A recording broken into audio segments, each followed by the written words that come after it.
De ahora comienza Intercambio Inmobiliario Federal.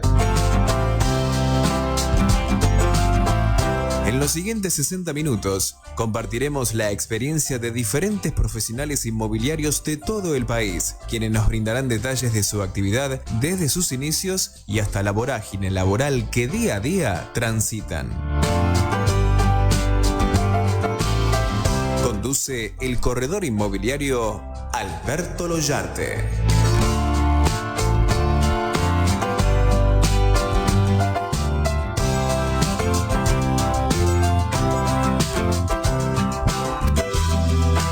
Bueno amigos, otra tarde más de Intercambio Inmobiliario Federal.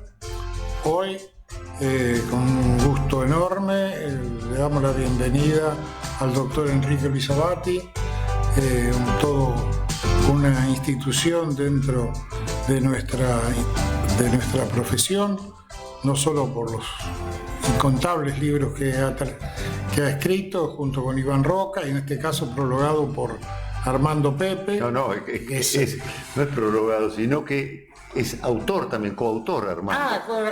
Pensé que lo había prologado. No. Lo prologó Alberto Máquez, que también es corredor inmobiliario y además es abogado y hoy es miembro del Consejo de la Magistratura de la Nación. Perfecto. Bueno, nos trajo este ejemplar que tengo el honor que me haya dedicado. Tuve la inquietud de acercarlo al doctor Abati, le estábamos comentando fuera del aire. Como la idea mía con relación a este programa es el tema de capacitación, porque hay aspectos que todavía muchos corredores no le están prestando la debida importancia, pero que es la forma en que van a ir apareciendo nuevos negocios y que además de ser nuevos negocios también solucionan situaciones. Por ejemplo, en el caso del primero de los temas que yo quería abordar con el doctor era el tema de la nuda propiedad.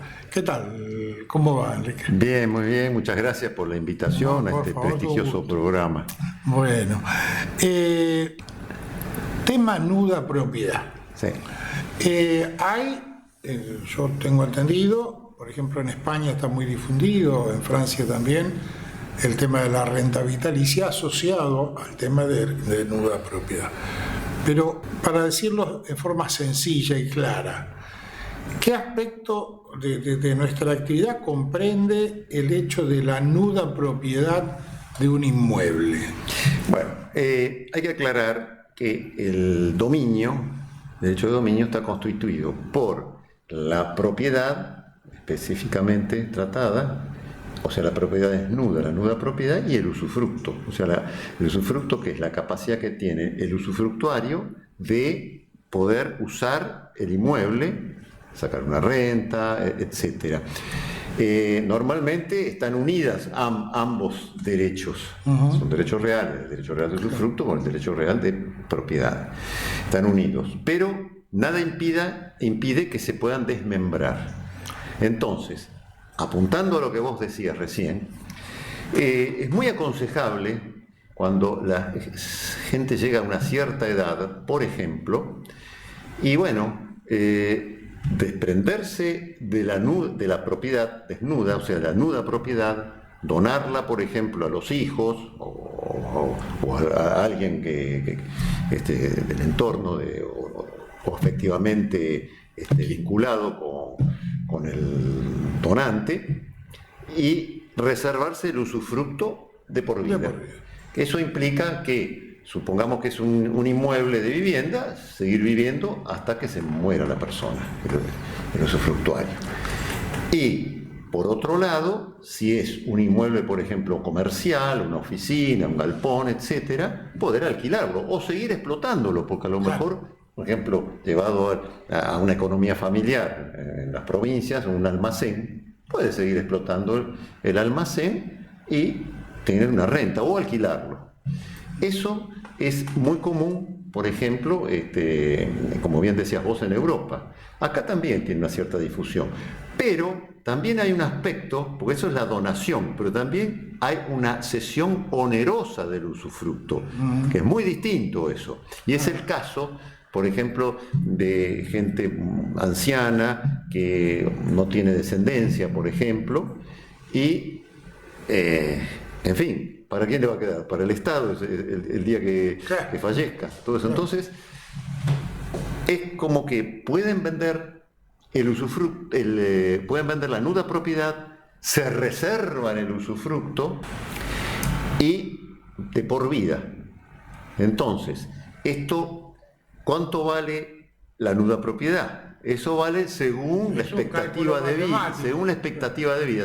Para esto se toman, para hacer el cálculo, las tablas de las compañías de seguro, de seguro de vida.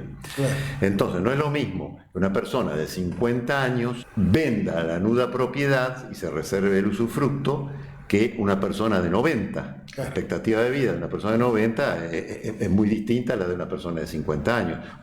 Por ejemplo, una nuda propiedad de una persona de 50 años, es decir, es casi... Puede vivir otros 50. Claro, entonces, claro, exactamente, no tiene mucho valor. ¿Expectativa de vida? En una persona de edad, ya a partir de los 80, por ejemplo, entonces ahí sí tiene un sustancial valor. Y con ese dinero, ¿qué hace? Bueno, lo disfruta. Claro. Mientras esté bien de salud, puede viajar, puede, es decir, invirtiéndolo, puede tener una renta. ¿Para qué? Para acrecentar un poco la magra jubilación que tiene. En general es así. Claro.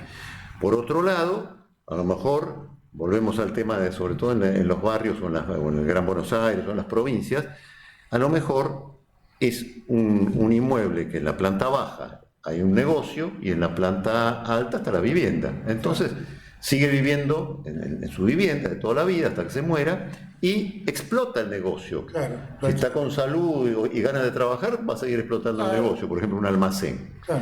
Y si no, lo alquila y va a tener esa renta de por vida.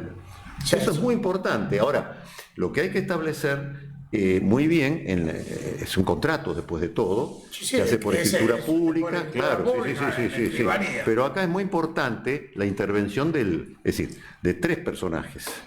El corredor inmobiliario para fijar el valor del inmueble, de la nuda propiedad. Exacto. Segundo, además también para que lo asesoren en el caso que tenga que alquilar una parte, lo que fuere, entonces, bueno, va a tener el asesoramiento correspondiente del corredor inmobiliario, que es el especialista.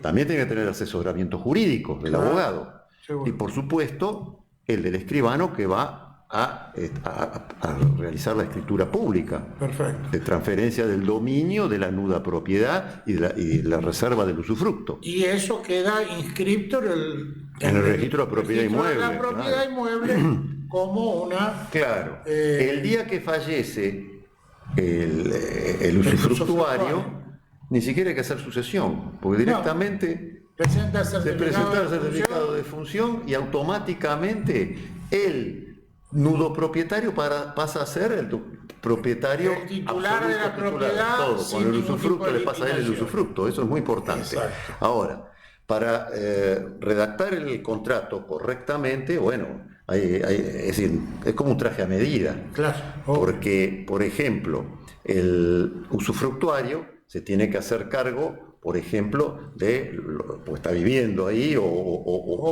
usufructuando un local comercial o una oficina. Entonces tiene que hacer cargo, por ejemplo, de los impuestos, tiene que hacer cargo de las tasas de la tasa de alumbrado, barrido y limpieza, y se tiene que hacer cargo de las expensas también. Lógico, sí.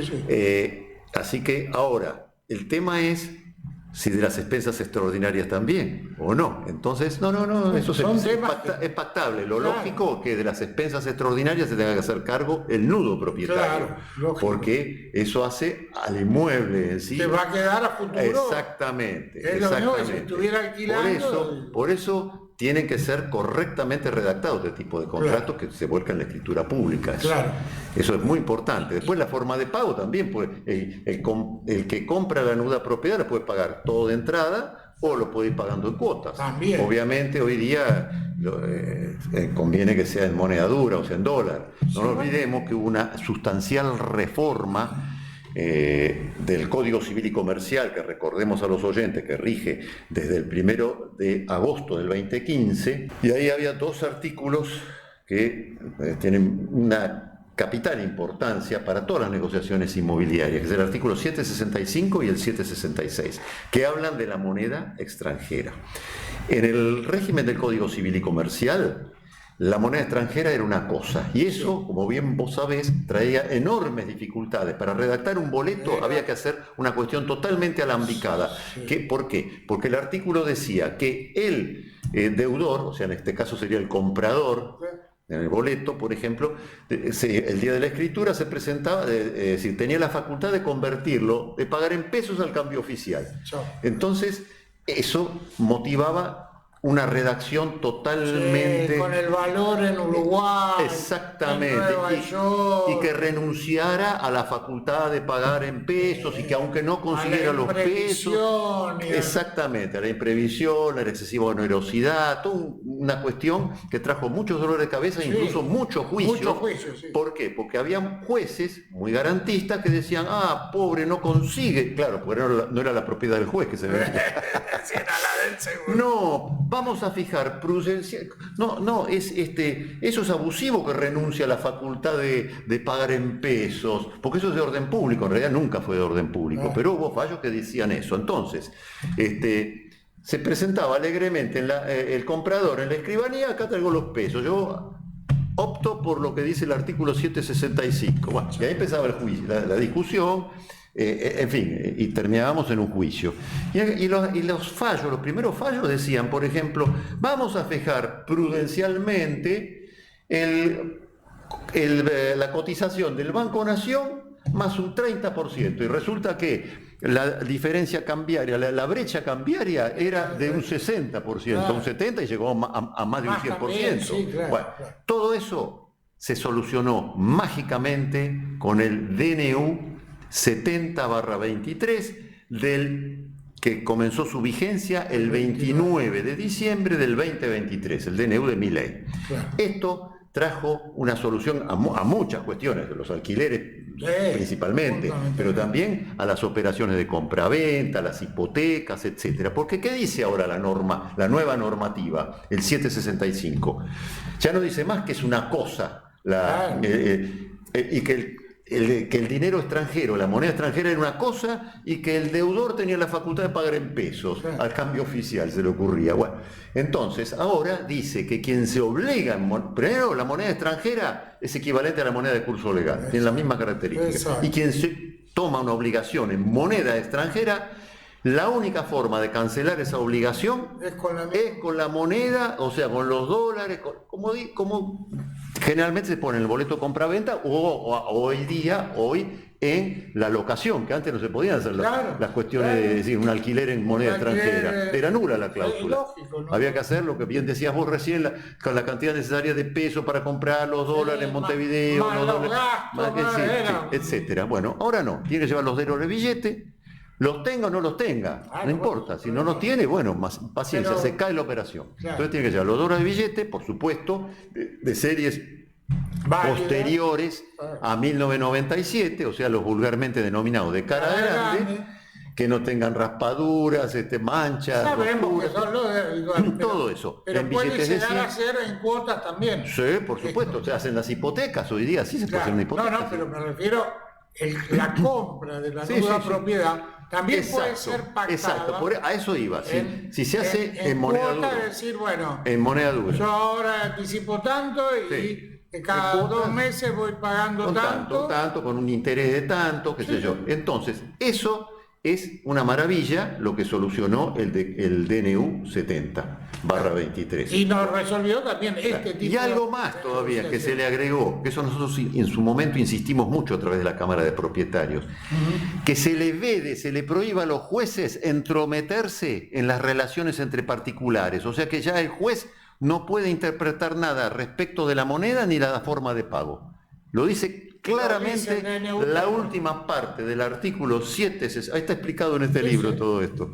El 765, última parte, lo dice claramente. El juez no puede, está vedado que los jueces interpreten. Es más, lo que establece también es que la voluntad de las partes es la ley, porque el contrato es la ley, que los jueces podrán hacer interpretaciones de aspectos que no estén resueltos en el contrato, pero lo que vale es el contrato. Exacto, y la ley dice claramente que quien se obliga a una moneda extranjera debe cumplir con la moneda extranjera, con la entrega de la moneda extranjera, y los jueces no pueden interpretar ni la moneda, ni sobre la moneda, ni sobre la forma de pago. Ahora, eso es importantísimo. Esto además viene de la mano, en mi opinión, del hecho de si se hizo de común acuerdo, se puede modificar de común acuerdo. Por supuesto. Que antes no se podía, porque había supuesto. una ley, en el caso de los contratos de alquiler, que decía 3 años, 3 años. Claro, de orden público. Entonces, hoy, volviendo al contrato de alquiler, que tiene también íntima relación con esto, porque el usufructuario, quien se reservó el usufructo, por ejemplo, puede alquilar el inmueble. Claro, tal cual. Entonces, puede alquilarlo mientras viva, se cae, eso sí, el contrato se cae, lo dice claramente el Código Civil y Comercial. El día que se muere, se termina el contrato. Claro, lógicamente. Bueno, entonces, eso muy bien vino tu acotación, ¿por qué? Porque ahora hay libertad absoluta. Para el plazo, podés alquilarlo por 6 meses, 3 meses, 1 año, 5 años. Está lo mismo. El único límite es el plazo máximo de la locación. Que son 20 años. 20 y 50 si es locación comercial. Claro, exactamente. Así que bueno. Entonces, no hay. Y sí, después se reformó también el artículo 958, el principio de libertad contractual, que ahora tiene un peso enorme. Lo que acuerden las partes es ley para las partes, claramente, y no se puede modificar. Por eso. Pero lo que yo repito muchas veces, me dicen, ¿y ahora qué hacemos? Porque tengo que prorrogar. No prorrogues nada. Haces un contrato nuevo. O haces obvio. No tiene sentido. No. O sea... No, es que a veces hay conceptos equivocados.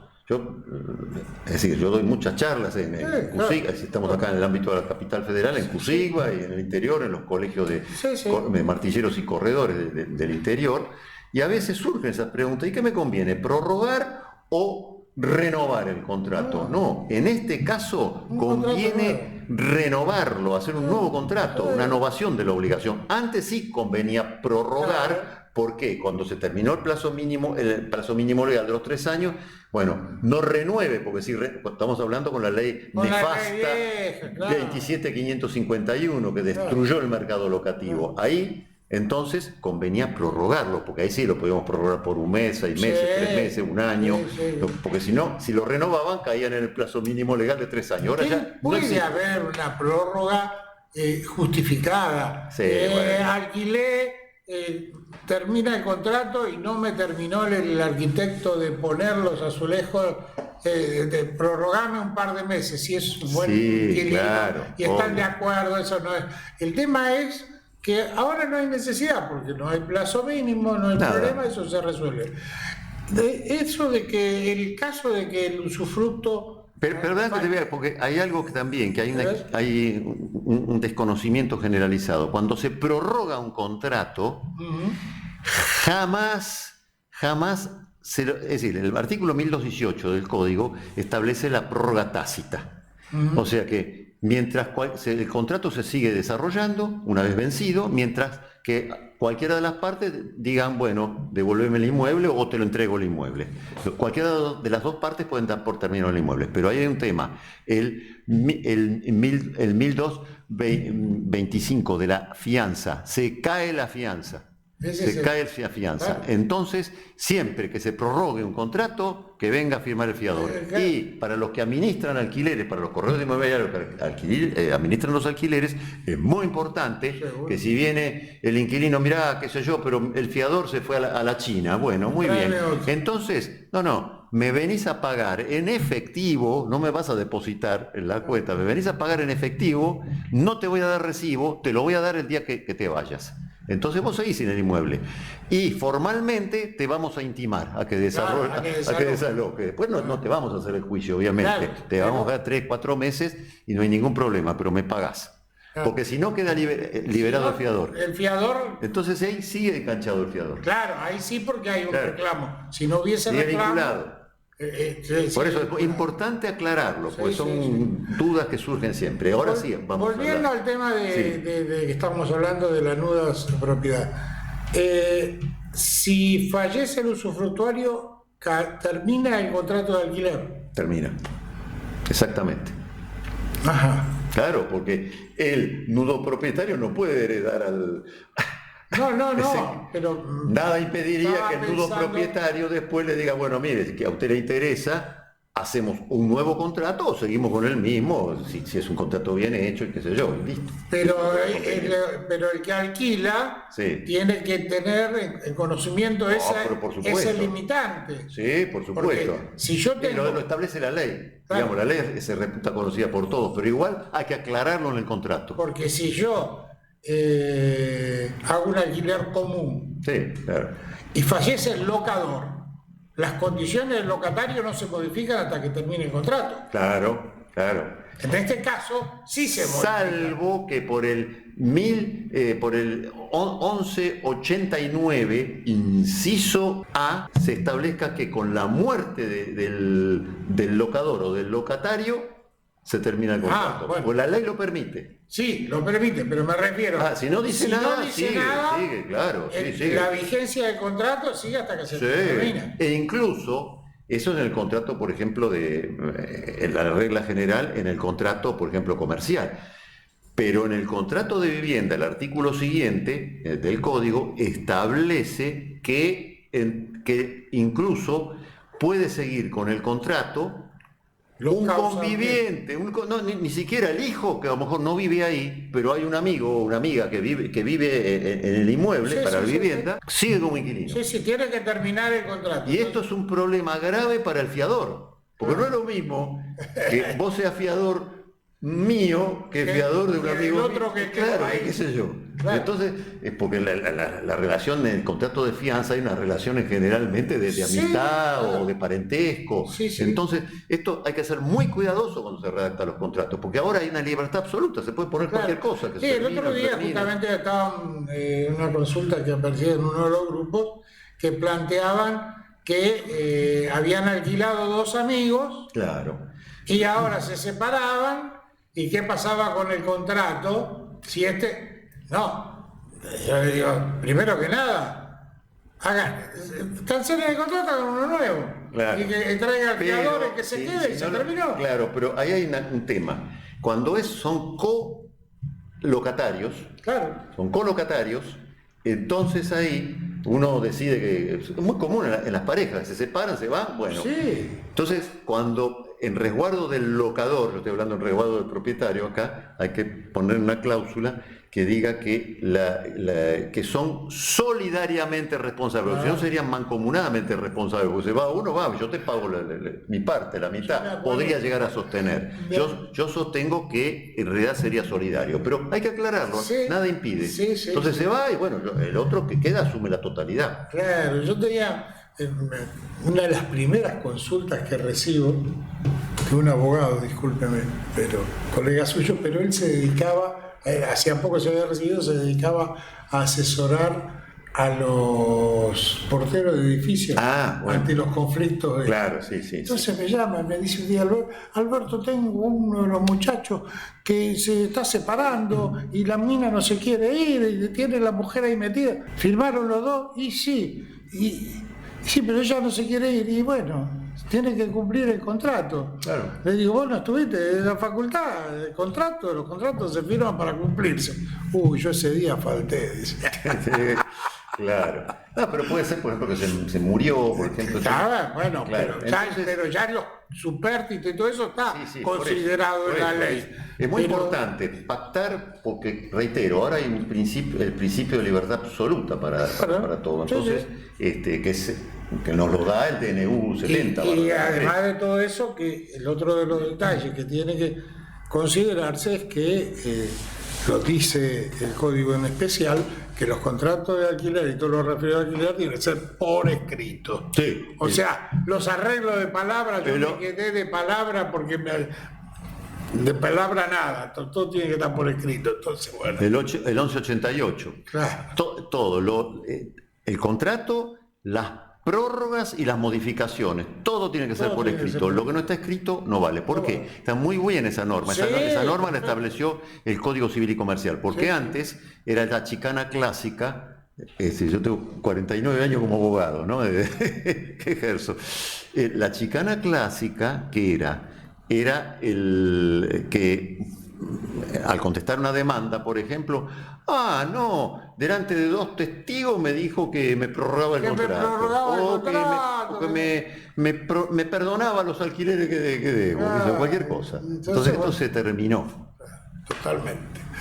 Está bien que están las limitaciones en los códigos procesales, pero hay códigos procesales provinciales que admiten, por ejemplo, para el desalojo por falta de pago o vencimiento de contrato, que admiten los testigos, por ejemplo. Acá no, Capital no. En Capital no. Para esas causales no existe la prueba testimonial. Claro, pero entonces eso ya cerró la puerta a esa chicana clásica. Ya eso no tiene valor. Creo que lo de nuda propiedad nos quedó más o menos claro. Puede ser. En el caso de la intervención de un corredor, yo diría que, a ver si coincido o si es la forma, la participación en la instrumentación del negocio por parte del corredor debería quedar en un documento que sería una reserva de... Por supuesto. Adquisición de nuda propiedad con todo el detalle de las partes que tienen que cumplir cada uno, y que con eso es lo que voy a ir al escribano más la documental correspondiente para que el escribano inscriba. Por supuesto que tiene que ser fundamental la intervención del corredor inmobiliario, porque él el que va a decidir cuánto vale esa nuda propiedad. Claro, pero además la forma, ¿no? Por ejemplo, si va a pagar el impuesto inmobiliario, las expensas extraordinarias, el otro, las reparaciones, o sea, todo ese detalle. Yo creo que en nuestra función, básicamente, que es la de acercar a las partes, tiene que ser plasmada en un documento. No es que lo llevo los dos de la mano a la escribanía y le digo, explíquele al escribano lo que quieren hacer. No, por supuesto, pero mira, en el libro que hicimos con el doctor Ival Roca y con Armando Pepe, está explicado todo eso, porque hay un capítulo destinado a lo que es el corretaje inmobiliario. El corretaje inmobiliario, la función del corredor inmobiliario, etcétera, y los modelos, por supuesto. El libro tiene 100 modelos de contratos. Bueno, entonces ahí lo que hacemos nosotros es aconsejar que tomen los servicios del corredor inmobiliario. Es fundamental, pero para asegurarse el cobro del honorario del corredor inmobiliario, por supuesto que tiene que hacer la instrumentación correspondiente, la autorización de venta, por supuesto. Los pasos documentales previos. La reserva, la intervención, que él intervenga en la reserva, todo. Entonces, y siempre una cláusula en el mismo instrumento, ya sea para una seña también, poner que interviene acá el corredor inmobiliario por la parte... Y que las partes se comprometen a abonar conforme a la ley vigente. No olvidemos que estamos en un país federal y cada provincia tiene su ley de ejercicio de la profesión y de los honorarios, la ley de honorarios. Entonces eso es fundamental, fundamental. Pero vamos avanzando en un tema que en general no está concebido, poco se ha formalizado sobre eso, y la falta de la experiencia, yo creo que en este momento donde volví a lo que le decía antes de comenzar, tenemos mucha informalidad todavía en un montón de temas que después vamos a hablar otro día por lo del leasing inmobiliario, que me va a quedar pendiente, pero eso es el futuro, eso. Vamos a tener que hacer alguna otra. Digámosles a los oyentes, ¿qué es el leasing inmobiliario? Es un contrato básicamente, son 2 contratos. Un contrato de locación con una opción irrevocable de compra en favor del inquilino, que es el tomador. Y eso se tiene que hacer por escritura pública y se inscribe en el registro de propiedad inmueble para dar seguridad jurídica a ambas partes. Porque el inquilino, en un momento cuando decide ejercitar lo que se llama la opción de compra, entonces todo lo que fue pagando como alquileres, o sea, como cánones, que es un alquiler más el componente financiero. Pero acá tiene nombre canon, no es alquiler, es canon. Se le toma como a cuenta del precio, directamente. Sí, sí. Y entonces paga el saldo que queda. Que eso se determina en el contrato. Está la forma, la fórmula. ¿Cuándo lo va a poder ejercer? Si al 70%, al 80%, o al 90%, nada impide. Bueno, pero lo importante, a diferencia de una venta con hipoteca, es que el propietario, o sea, el dador acá, no se desprende de la propiedad. Se desprende de la propiedad recién cuando el tomador, o sea, el inquilino, ejercita la opción de compra. En cambio, en una hipoteca ya se desprende, es decir, vende y queda el saldo garantizado por un mutuo con garantía hipotecaria. Y entonces, supongamos, el contrato de leasing inmobiliario es uno de los contratos que menos incumplimientos registran.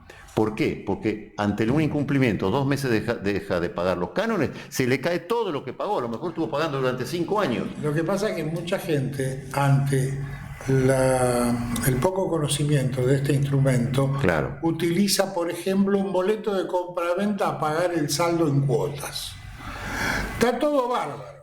Pero si hay un fallecimiento, hay un incumplimiento, hay un embargo, se complejiza totalmente. Lógico. Entonces, pero bueno, a eso le vamos a tener que dedicar. Sí, porque está la operatoria también. Ahí, el dador, digamos, el propietario se resguarda porque sigue siendo propietario. En cambio, en una hipoteca, supongamos que se haga con una hipoteca. No es solo un acreedor. Pongamos el paso siguiente al boleto, la hipoteca. Vas a ser un acreedor. ¿Y sabes en cuánto tiempo demora una ejecución hipotecaria abreviada, que es la 24? Yo tengo acá, gracias. Con la ley 24441, que supuestamente es una ejecución rápida de la hipoteca, y hasta que se hace del dinero, de la deuda, de lo que tiene el acreedor hipotecario, y puede tardar más de 3 años. En cambio, en el leasing, el desalojo es un desalojo express. 6 meses como máximo dura un desalojo del leasing. Y sí. Mucho más sencillo que un desalojo de una locación común. Pero sin meternos de cabeza a eso, porque quería usar su sapiencia por el tema de otro negocio que también nos puede aparecer y no lo tenemos como conscientemente, el derecho de superficie. El derecho real de superficie, claro. Que es una aplicación de un derecho nuevo sobre algo anterior que se había hecho originariamente para la promoción de la forestación. Derecho real de superficie forestal. Sí, una ley que fue anterior al Código Civil y Comercial. Y que la ayornaron y ahora tiene uso en esto. Además es una ley de la que es un uso que, de lo que yo conozco un solo caso, de un colega, Damián Garbarini, que lo hizo con el gobierno de la Municipalidad de Dolores en las termas de Dolores. Porque en las termas de Dolores ellos tenían las termas, lo hizo el municipio, bárbaro. Vino un Howard Johnson y levantó un hotel al lado, espectacular. Ahora, el que iba a la terma y estaba en el hotel tenía todo bárbaro, pero si quería comprar un paquete de cigarrillos, un par de anteojos, se le rompió la malla, se quedó sin las ojotas, se olvidó el toallón, tenía que ir no sé cuántos kilómetros al pueblo para comprar. Resulta que el gobierno municipal tenía un predio de una manzana más o menos, lindero.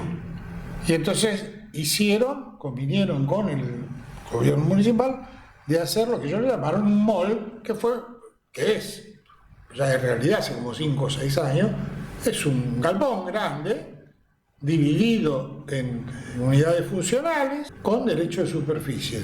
Tiene su plaza de estacionamiento, entonces el que está en la terma o en el hotel tiene todo el servicio: pizzería, cafetería, lentes, bronceadores, farmacia, caramelo, golosina, bombo, batraca y pito.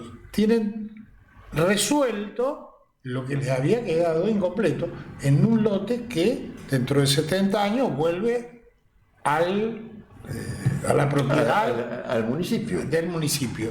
Y mientras tanto tiene una explotación comercial Claro. que de alguna manera está garantizada porque tengo la demanda pegada, y ahora están haciendo un barrio atrás con otro propietario y que es para un barrio que también va a poder usar lo de las termas y tiene, o sea, ese derecho de superficie me pareció un instrumento bárbaro porque la municipalidad no puso un peso, Claro. aplicó una propiedad que la tenía inútil y está dando trabajo, está cobrando impuestos, está generando actividad, está dándole vida a un emprendimiento que había ido, que lo hicieron ellos, que fue el de las termas, pero con eso solo no alcanzaba. Entonces, ¿cómo funciona el derecho de superficie? Porque eso yo sé que lo puedo hacer en el bar de la esquina, que es planta baja, por ejemplo. No, es amplísimo. Esto es antiquísimo, viene del derecho romano, el derecho de superficie. Claro, sí, sí, es un derecho real. Ahora está incorporado al Código Civil y Comercial como derecho real. No existía antes, porque en el Código de Vélez Sarsfield, estamos hablando de 1869, cuando comenzó la vigencia del Código Civil, que fue un monumento jurídico de ese momento. Monstruo. Incluso hubo países como, por ejemplo, Paraguay, que por ley adoptó el Código Civil de Vélez Sarsfield. O sea, tal cual. Sí, tal cual. No le cambiaron ni una coma. Sí. Entonces, se lo adaptaron a alguna cuestión nada más, pero local. Pero fue un monumento jurídico. Entonces, ahí Vélez Sarsfield, en ese momento, decía, no conviene para la Argentina, no está preparada la Argentina para eso. Ahí no está, conocía sí. Esa digresión. Claro, él habla del derecho de superficie, en una nota habla ahí, dice, la Argentina no está preparada todavía. Y esto, sin embargo, viene de muy antiguo. Por ejemplo, en Londres, la tierra donde está asentada la ciudad de Londres pertenece a 4 familias, nada más. Una, la familia real, pero los otros son 3 familias, que son los dueños de todo. Y allá es por 99 años, se erige un edificio en la tierra y se explota por 99 años y después vuelve eso al dueño de la tierra, se queda con ese edificio. O no, o se prorroga. Todo depende del contrato. En Francia existe lo mismo. En Europa, la mayoría de los países europeos, o sea, de los códigos de fondo, códigos civiles vienen de Europa, cuestiones de lo aplican. Y acá, por primera vez se aplicó con la ley del derecho real de superficie forestal. Que eso ya lo tenía Uruguay, por ejemplo.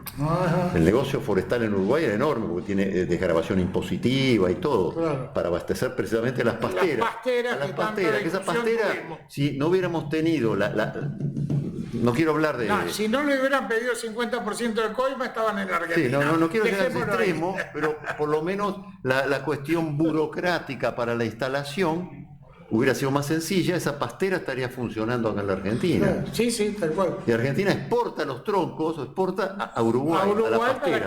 Exactamente. Bueno, acá también existe desgravación impositiva para eso y todo. Pero bueno, ahora sí existe el derecho real de superficie para cualquier, es decir, por supuesto, incorporado ahora al código el forestal, pero también para construir, supongamos, para un fideicomiso, se puede hacer a través de un fideicomiso. El tema es que a veces uno puede decir que es políticamente incorrecto que, por ejemplo, un municipio, una provincia o la nación misma vendan un predio. Entonces, no conviene venderlo, pues es políticamente incorrecto. Entonces, venden la superficie por hasta 70 años, como bien dijiste vos recién. Acá es el límite 70 años. Puede ser menos también. Pero yo planteo así, sin ser muy rebuscado. La ciudad de Buenos Aires tiene dificultades de estacionamiento. ¿Cuántas plazas tienen posibilidades de que se hagan 3 niveles de estacionamiento bajo superficie y por 70 años se exploten? Exactamente. Pero Y a la municipalidad no le cuesta nada. Nada, al contrario. Lo va a generar ingresos por impuestos. Yo he sido consultado por varias municipalidades y provincias y todo, incluso acá en Capital Federal, en obra privada, hay un hotel que está sentado sobre un terreno, sobre derecho real de superficie. Ah, no sabía. Sí. No conocía. Sí, claro. Bueno, entonces, ¿cómo es el tema? El titular dominial, que tiene de todo, la superficie, el suelo raso y el subsuelo, claro. Todo.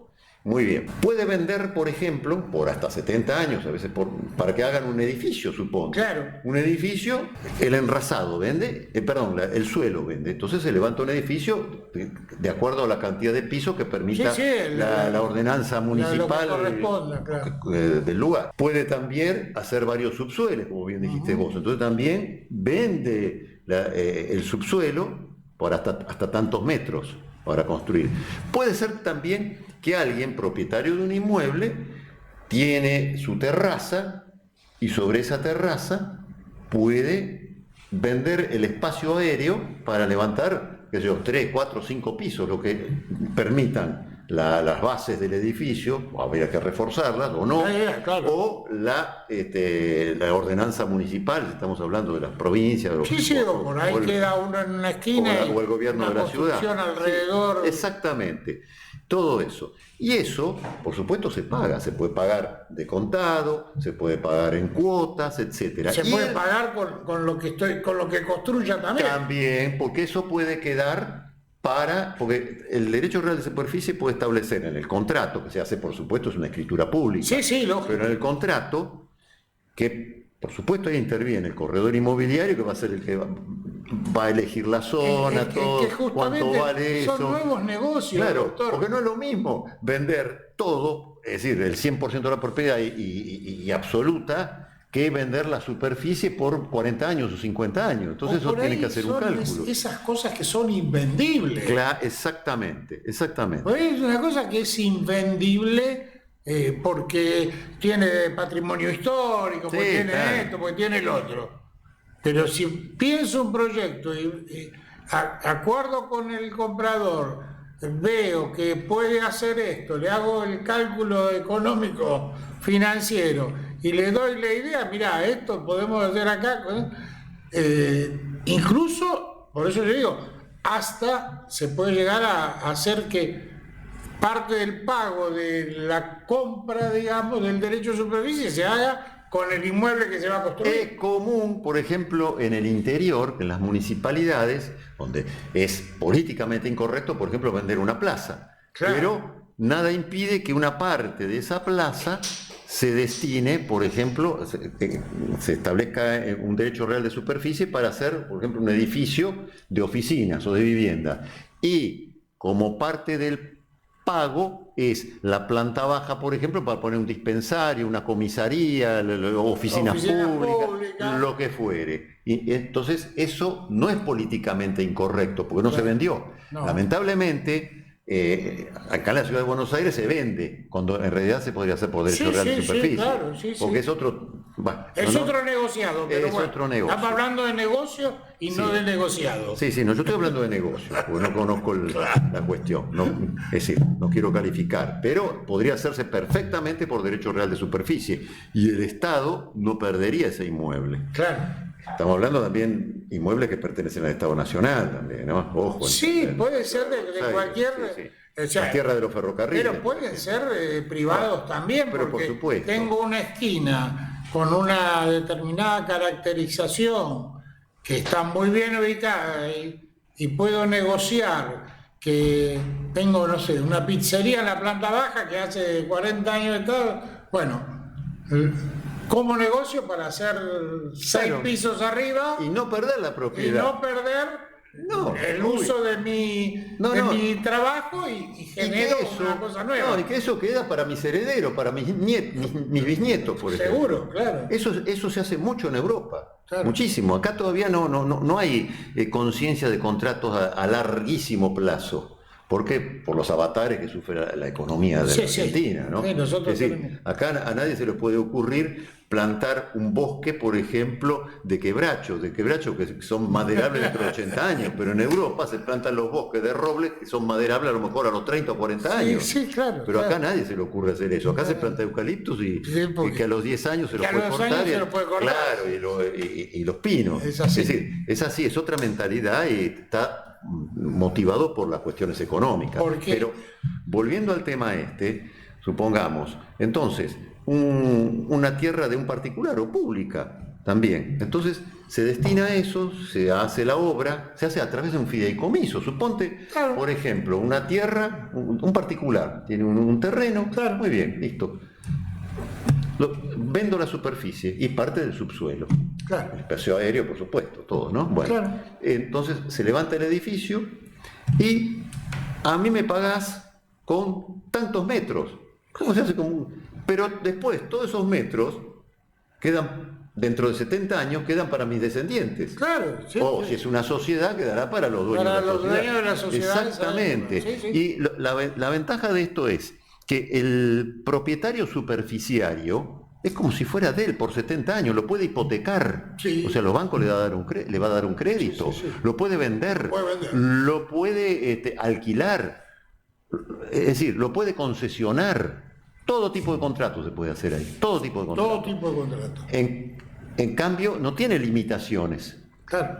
Esto es fantástico, pero está en pañales en la Argentina todavía. Bueno, pero yo creo que en un país que tiene que empezar a normalizarse desde la forma de pensar, la forma de actuar y todo lo demás, es necesario en el rol nuestro de corredores inmobiliarios, por supuesto con el resto de la sociedad, porque nada es individual, pero debemos de considerar todo este tipo de aspectos de estos negocios que están en pañales, pero que son factibles, que no hace falta empezar con la Torre Eiffel, pero se pueden perfilar negocios en los barrios, en la zona donde cada uno conoce que don José tiene la esquina esa de la pizzería hace 50 años y tiene una parte de atrás que podría perfectamente, con un refuerzo de estructura, edificar 5 pisos. Y de eso tiene para 70 años de usar... Y los tataranietos, los bisnietos de don José serán los propietarios de todo eso el día de mañana. Exacto. Claro, es importantísimo. Forma parte del patrimonio hereditario. Pero además está revalorizando lo que ya tiene hoy. Claro, la pizzería. Claro, lo que ya tiene hoy lo está revalorizando. Bueno, todas estas cuestiones, vos sabés que yo tengo unos cursos por altosestudios.inmobiliarios.com donde doy precisamente todo este tipo de cursos destinados a los corredores inmobiliarios, fundamentalmente, bueno, también a los abogados, ¿no?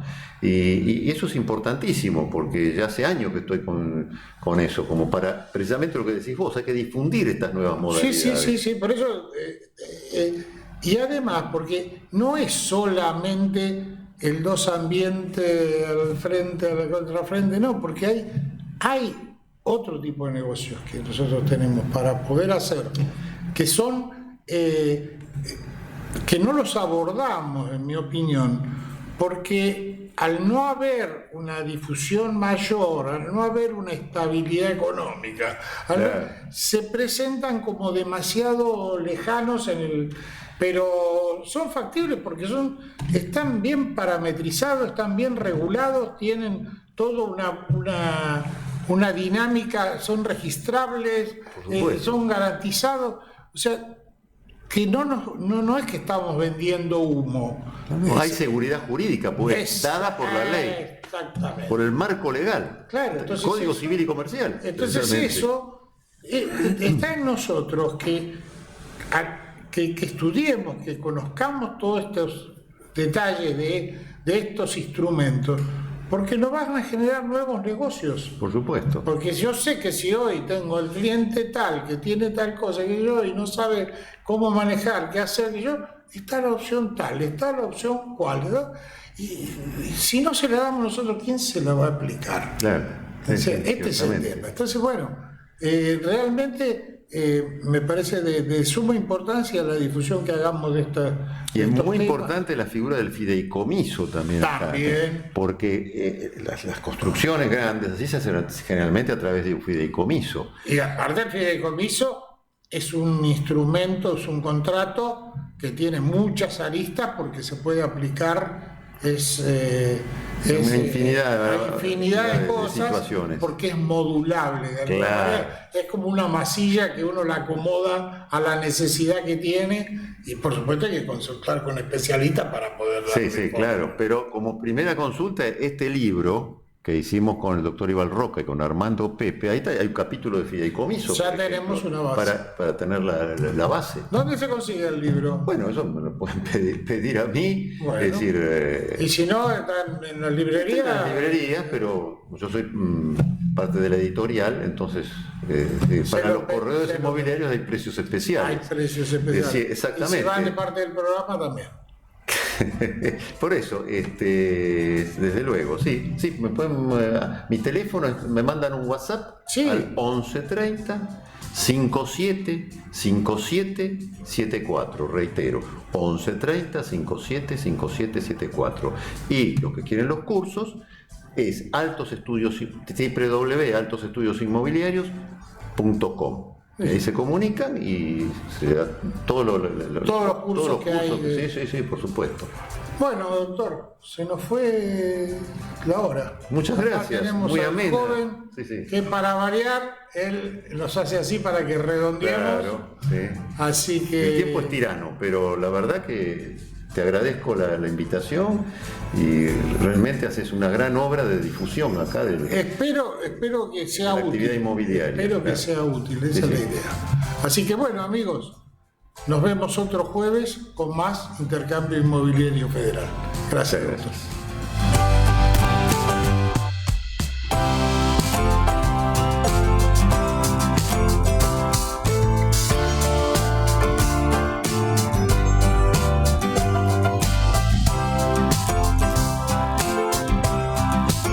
Ubiquo, software inmobiliario.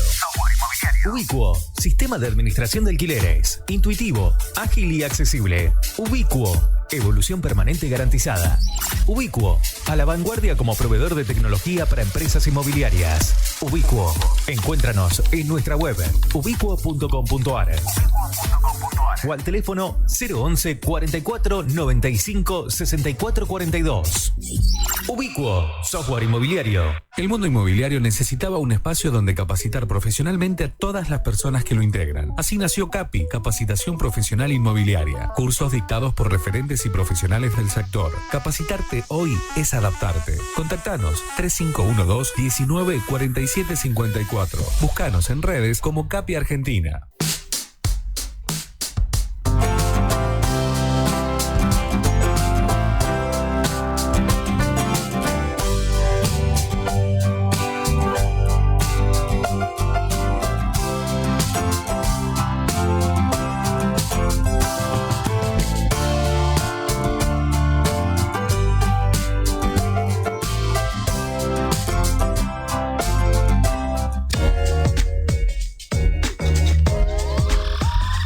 MQR, más que una radio.